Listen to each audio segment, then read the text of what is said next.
Hola, bienvenida, bienvenido al podcast de Practica CNB desde tu casa con Vi.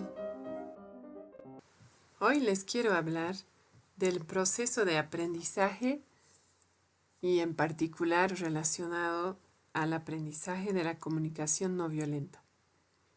Este proceso de aprendizaje yo lo aprendí de Anne Walton, una entrenadora certificada que vive en Canadá. Fue una de mis primeras profesoras de comunicación no violenta y me encanta su trabajo y me ayudó mucho a entender, a poner en contexto las etapas de aprendizaje de la comunicación no violenta y esos momentos más difíciles, más frustrantes que pasamos al inicio del aprendizaje de la CNB.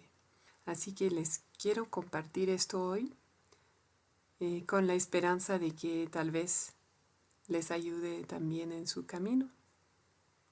Este proceso de aprendizaje en realidad se aplica a otros rubros, a otros tipos de aprendizajes y lo más fácil es comparar con el aprendizaje de un idioma.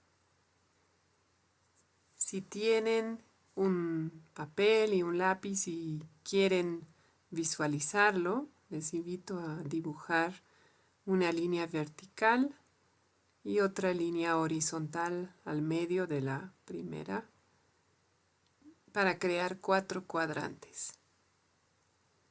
En el primer cuadrante, que vendría a ser la primera etapa del aprendizaje, en ese cuadrante es donde todavía no tenemos habilidad, es decir, todavía, por ejemplo, si hablamos de un idioma, no sabemos hablar, por ejemplo, hablamos muy poco de un idioma, pero no somos conscientes de ellos. Es decir, es el cuadrante donde no tenemos la habilidad, pero tampoco tenemos la conciencia de nuestro nivel de habilidad. En el caso de la CNB, es cuando, empezamos ahí antes de conocer la CNB, es decir, cuando estamos hablando de la manera más usual, más automática que se maneja en la sociedad, con muchos juicios, evaluaciones, comparaciones, autojuicios, y no tenemos conciencia de ello. Entonces es una etapa muy cómoda porque no tenemos conciencia de ello. Entonces podemos estar cómodos y no tenemos la habilidad. También puede ser que cuando estamos aprendiendo la CNB, en cualquier momento de nuestro camino podemos volver a esa etapa de no conciencia y no habilidad, cuando volvemos a nuestros patrones automáticos y no nos damos cuenta. Entonces, en el caso de un idioma, si hacemos la comparación, ¿no?, con alguien que, digamos, está aprendiendo inglés, al inicio, ¿no?, una persona que tal vez conoce algunas canciones en inglés y conoce algunas palabras de esas canciones y entonces tiene la idea de que sabe hablar un poco de inglés, pero en realidad no tiene la habilidad de realmente conversar o intercambiar en inglés, pero tampoco tiene la conciencia de su nivel de habilidad porque no sabe lo que no sabe, ¿no es cierto? Eso nos pasa a todos. Entonces pasa lo mismo con la comunicación no violenta. Antes de conocerla, o tal vez al inicio, cuando me introducen los conceptos y tal vez, ¿no?, a mí me ha pasado escuchar a las personas decir, esto necesita mi pareja, esto necesita mi hijo, esto necesita mi mamá, ¿no?, o mi suegra. Pero no hay una conciencia de uno mismo, de que en realidad yo también necesito, ¿no?, porque todos hemos crecido en un ambiente en el cual, tal vez no todos, pero muchos, hemos crecido en un ambiente donde hemos aprendido a juzgar, a culpar, etc. Entonces esa es la etapa 1. Cuando ya empezamos en serio a aprender, a practicar la comunicación no violenta o el inglés, ¿no? Para hacer la comparación. Entramos a la etapa 2. Y en esa etapa 2 es donde todavía no tengo mucha habilidad y estoy tomando conciencia de mi no habilidad, ¿no? Es decir, si fuera el inglés, ¿no? Yo pensaba que yo sabía inglés y de repente me encuentro en un entorno donde se habla inglés y me doy cuenta que no entiendo nada o muy poco.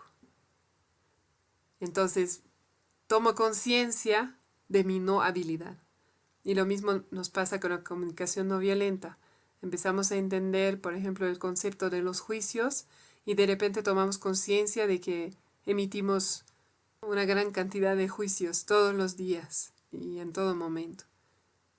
Entonces tomamos conciencia de nuestra no habilidad. Es muy dolorosa esa etapa y toma su tiempo pasar por ella, ¿no? Es una etapa en la cual uno dice, no, realmente, no, a veces vienen esos pensamientos de que yo no sirvo para esto, no es lo mío, no puedo aplicarlo, ya sé cómo hacerlo, pero no lo logro hacer. Entonces vienen todo ese tipo de pensamientos y muchas veces sentimos frustración, a veces hasta desesperación, ¿no? Y queremos abandonar el intento, porque es más difícil de lo que pensábamos. Y sobre todo es una etapa muy incómoda, porque empezamos a darnos cuenta de nuestros patrones de comportamiento, nos damos cuenta de que no estamos donde quisiéramos estar, sea practicando la CNV o aprendiendo inglés. Esa es la etapa 2. La tercera etapa, que sería el tercer cuadrante, ¿no? Abajo a la derecha sería.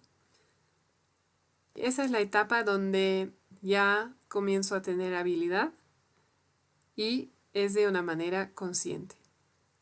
Es decir, si estoy aprendiendo inglés, ya estoy en un nivel en el cual puedo formular oraciones, puedo hacer preguntas, tal vez puedo escribir una nota o tener una conversación, ¿no? Sobre algo sencillo, pero esa habilidad es consciente, es decir, lo puedo hacer con mucho esfuerzo consciente, ¿no? Estoy pensando a medida que voy armando mis oraciones, estoy construyendo mis oraciones en mi cabeza antes de decirlas en voz alta, así, de manera muy consciente.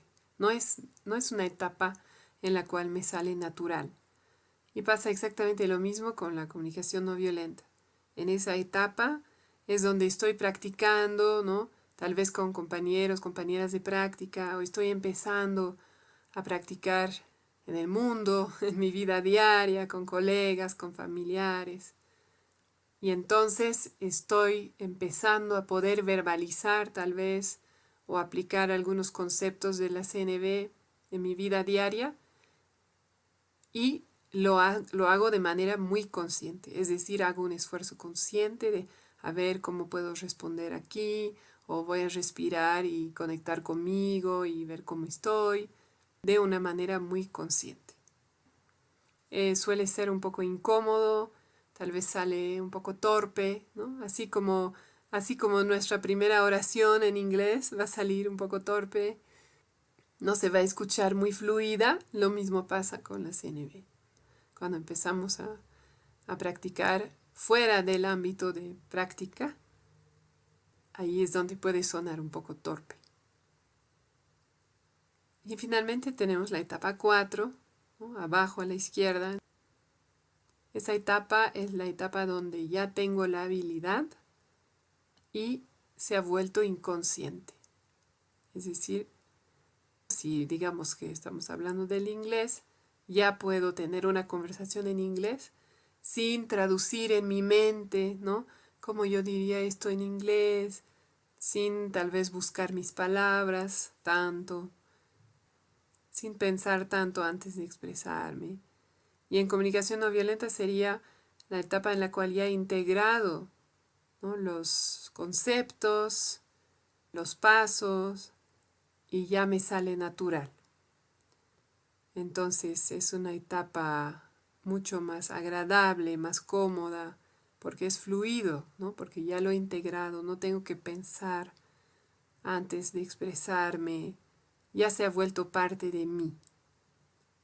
Las prácticas se han vuelto como mi rutina, parte de mi vida diaria. Ahora quiero nombrar que este proceso de aprendizaje no es lineal, y especialmente en comunicación no violenta, ¿no? Si bien, digamos, en el aprendizaje de un idioma extranjero, en este caso del inglés, puede ser evidentemente, ¿no?, que yo transite por las 4 etapas en diferentes situaciones, es decir, tal vez ya he logrado un nivel, ¿no?, avanzado de inglés, ya me sale fluido, no tengo que pensar mucho, pero en algunas situaciones vuelvo a tener que hacer un esfuerzo, estoy en etapa 3 donde lo hago más consciente, o tal vez vuelvo a una etapa 2 donde no me puedo expresar tan bien según el tema o según la persona con quien estoy intercambiando, o en alguna situación muy inusual, tal vez no me acuerdo cómo expresarme y no me doy cuenta que he retrocedido. Con la comunicación no violenta eso pasa, tal vez se ve más claramente. Es decir, incluso cuando ya he llegado a una etapa 4, pueden haber diferentes momentos de mi vida o situaciones en las cuales estoy en otra etapa. Más que nada, por ejemplo, si estoy en situaciones con personas con quien tengo mucha historia, puede ser que yo vuelva a mis patrones antiguos, ¿no? Entonces la etapa 1 de no habilidad e inconsciencia, es decir, donde no me doy cuenta, podría volver a esa etapa cuando estoy muy estimulada, pasa algo que me ha estimulado, tal vez estoy con mi familia de origen, tal vez estoy en una situación que me hace recuerdo a alguna situación de mi infancia, y entonces vuelvo a esa etapa de responder en automático sin darme cuenta y estar con mis patrones habituales y no aplicando este nuevo lenguaje de la CNV. Y también, ¿no?, en diferentes momentos voy a volver a la etapa 3, a esa habilidad consciente donde hago un esfuerzo consciente, o en la etapa 2 donde me doy cuenta de que no estoy pudiendo aplicar en ese momento. Entonces, voy y vengo en el camino de aprendizaje, vamos a ir y venir. También me parece interesante este proceso. Justo el otro día escuchaba a Miki Kashtan, una entrenadora certificada de renombre, hablar de este proceso. Ella lo mencionó en un contexto que me pareció muy interesante. Ella dijo que este proceso, el entender este proceso, también nos puede ayudar a entender y tener compasión por otras personas que están aprendiendo. Entonces tal vez si hemos logrado ya llegar a una etapa 4, ¿no?, de habilidad inconsciente, y estamos frente a una persona que recién está empezando a practicar y tal vez está en la etapa 2 y se siente, ¿no?, un poco desilusionado, un poco desesperanzado. Y entonces podemos tratar de recordar, cómo era cuando yo estaba en esa etapa. Me acuerdo, sí, esos meses en los cuales no veía, ¿no?, el camino, no tenía la claridad de si lo iba a lograr algún día. Entonces, de esa manera poder tener más empatía y más entendimiento de lo que pasa a otra persona. Igual, si veo que hay una persona en mi entorno que está actuando con un comportamiento que no satisface mis necesidades, veo que no está consciente de ello, tal vez, ¿no?, puedo acordarme de cómo era yo en mi etapa 1, cuando no me daba cuenta de mis juicios, de mi manera de comportarme. O en la etapa 3, si escucho a alguien que está aplicando, queriendo aplicar los conceptos de la CNV y le sale un poco torpe, tal vez un poco de incomodidad, y me puedo acordar de eso, cómo era cuando yo estaba ahí. Entonces este proceso de aprendizaje, en mi opinión, nos puede ayudar primero a tenernos compasión a nosotros y nosotras mismas en este proceso de aprendizaje. Darnos cuenta de que es un proceso, no es de la noche a la mañana, porque estamos desaprendiendo creencias, conceptos, patrones que hemos aprendido desde muy pequeños y reaprendiendo cosas nuevas que no las vemos mucho, ¿no?, en el mundo alrededor nuestro. Entonces, no es tan fácil, toma tiempo. Y me parece que conocer este proceso nos puede ayudar a tenernos más paciencia y más compasión. Y cuando nos sentimos así, como que, ay, no, ¿cuándo me va a salir natural? ¿Cuándo me voy a acordar en el momento y no 2 horas más tarde de responder de otra manera? Entonces, en esos momentos recordar que yo estoy en un proceso de aprendizaje. Y van a haber momentos en los cuales voy a poder celebrar de que ya estoy, ¿no? Hoy estuve en etapa 3 un momento. O hoy llegué a etapa 4 un momento. Y vamos a poder celebrar y también van a haber duelos de que ayer cuando conversé con mi mamá recaí en etapa 1. Y tenernos compasión por ello. Y a medida que vamos avanzando, también recordar este proceso para tenerles compasión a otras personas que están igual aprendiendo como nosotros y están pasando por las mismas etapas, aunque tal vez no se vea igual, ¿no?, para cada persona. Eso es lo que les quería compartir hoy. Espero que les haya parecido interesante y que les sirva en su camino de comunicación no violenta. Gracias por escucharme. Estuviste escuchando el podcast Practica CNV desde tu casa con Vi de Concepto Jirafa. Si tienes preguntas, sugerencias, te invito a escribirme a conceptojirafa@gmail.com y también a visitar la página de Facebook Concepto Jirafa. Nos escuchamos pronto.